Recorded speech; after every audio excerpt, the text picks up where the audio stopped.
Genesisy 20. Ny nivahinianan'i Abrahama tao Gerara.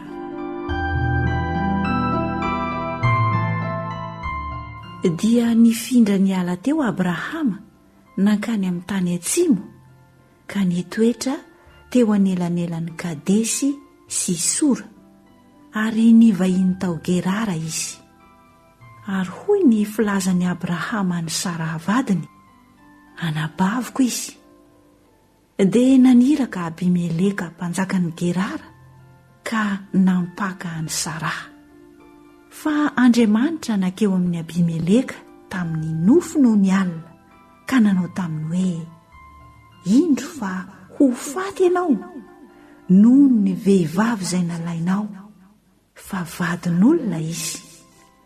Fa Abimeleka nefa tsy mbola nanakaiky azy ka hoy izy, Tompo, ho vonoinao koa va izay firenena marina?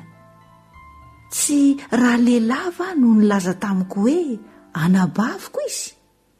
Ary raha vehivavy koa nanao hoe anadahako izy? Koa tamin'ny fahatsorany foko sy ny fahadiovan'ny tanako no nanaovako izany.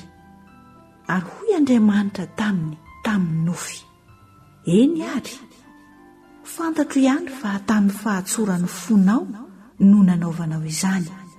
Ary izao kosa dia niaro anao mba tsy hanota amiko, koa izany no tsy namelako anao hanendry azy.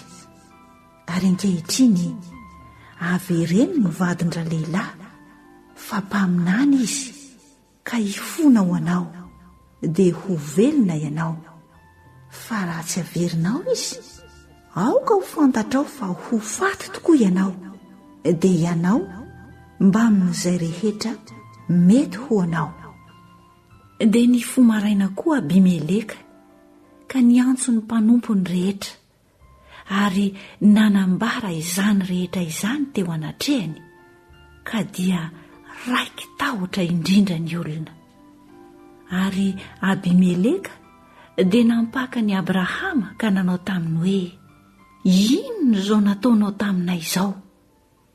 Ary inona izao ratsy nataoko taminao izao no dia nahatonga heloka lehibe tamiko sy tamin'ny fanjakako ianao? Zavatra izay tsy tokony hatao no nataonao tamiko.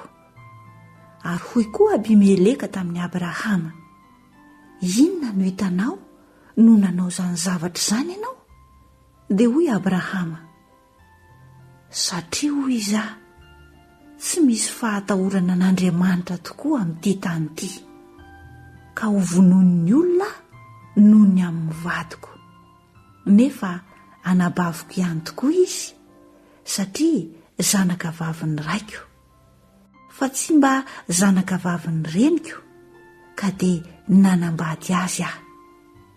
Ary raha nampifindrafindra ahy hiala tamin'ny tranony raiko Andriamanitra, dia hoy izao tamin'ny vadiko, izao no soa ataonao amiko any amin'izay tany rehetra alehantsika, dia lazao aho hoe anadahako izy.